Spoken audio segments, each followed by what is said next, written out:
To kick off my review for The Many Saints of Newark, I must preface my review by first saying that how this story is told through this film, it doesn't just urge you to, but you need to watch the TV series of The Sopranos before watching this film.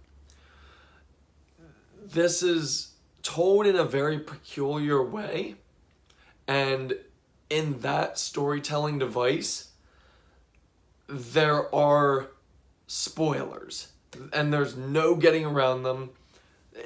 The way that this is told, there's an intro, there's a story, and there's an outro, and basically the entire thing is a spoiler for The Sopranos. So I needed to preface my review for The Many Saints of Newark with that. So The Many Saints of Newark is about the rise and fall of Dickie Moltisanti, and it features young versions of basically every Sopranos character with different actors and actresses cast. Obviously, they would be decades younger because this is set in '69 and Sopranos was like 90s, early 2000s. So, The Many Saints of Newark was written by David Chase, who created and mostly wrote the entire Sopranos TV series. I believe he directed some of the episodes as well, and what you'll get from The Many Saints of Newark is basically everything that you would expect if you are a Sopranos fan. You get multifaceted storytelling, well-written dialogue, a lot of shifting gears every second, and there's always something going on, even when it feels like there's nothing going on. The Many Saints of Newark is well written, excellently acted, and it's made surprisingly well, directed by Alan Taylor, I believe the director's name is. And honestly, I don't have many gripes about The Many Saints of Newark. I do have one gripe, and honestly, it kind of is a giant one. So, there are some time jumps in the story for this film, and in doing so, I believe that we missed out on a lot of the story and character development and character attachments. If you are going into The Many Saints of Newark expecting this to be a Tony Soprano show all over again, you will be hugely disappointed. This film is about Dickie Moltisanti, and it is told basically through the lens of his son. And I find that storytelling to be very peculiar. I actually agree with it. Again, I must say that because of the storytelling device, you need to watch the show first and then watch this film. There are huge spoilers just in the storytelling alone, but I do like how they told the story. It just feels fitting. It feels very linear in the sense of they are all closed off and close together, and this is a true family story about crime within a family and gangs. And like I said, my one and only major gripe pertains to Tony Soprano's character, played by James Gandolfini's son, Michael Gandolfini, who does a really good job portraying Tony Soprano, young Tony Soprano.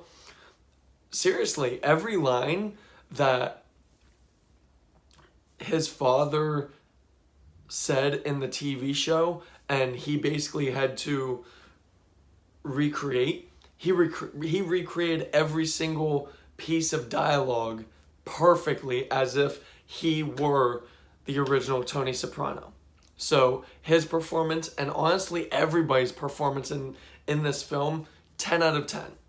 This film looks like true cinema as well. There are parts of the film I didn't like with how it looked. Not so much that it looked muddy or anything, just there are some parts it did feel and look too glorified and glamorized. Like, you could tell they gave it the cinematic treatment. I appreciated the 60s era of wardrobes and just the town and how everything looked. I did like that. Everything just felt so lived in, like we were taken aback into the 1960s. And like I said, this is a crime family story, as well as drama with other gangs that were actually interlinked and interwoven with the main crime family. And I think that this story is a very well told story. I think it's a great story. There are some parts that are a little cliche, but this is above all an excellent story, and it's told excellently. And like I said, my one and only gripe of this film has to do with the time jumps within the film and within the story is kind of its own downfall, in the sense of we're going through this film expecting Dickie and Tony's relationship to grow up until the end, and that's fine. We get some of that. We get a glimpse of that, really. We don't really get the full treatment.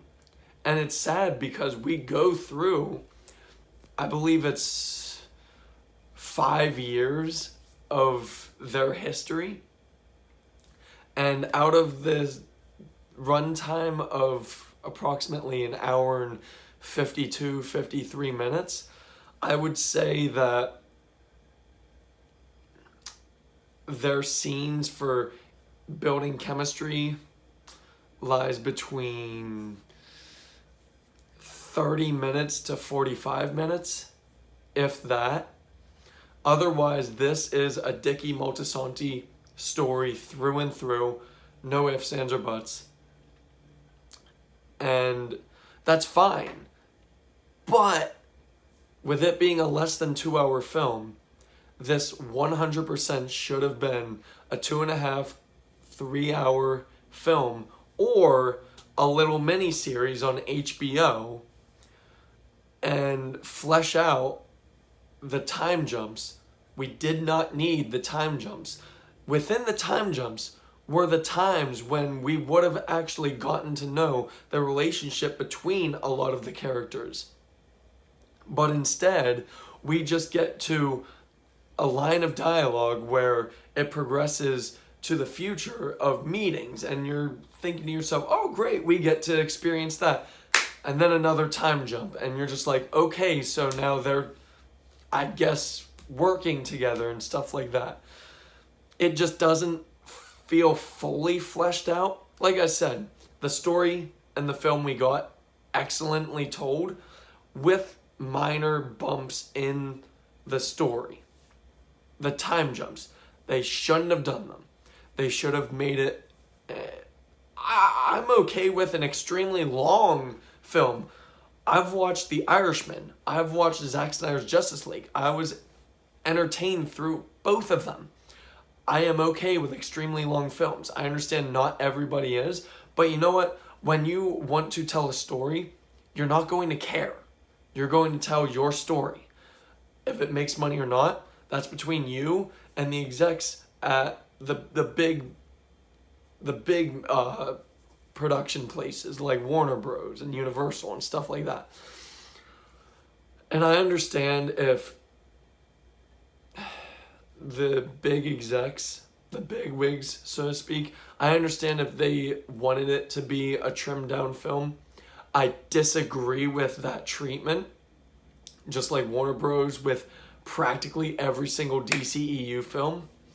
And I understand that they want to appease to all the general audience.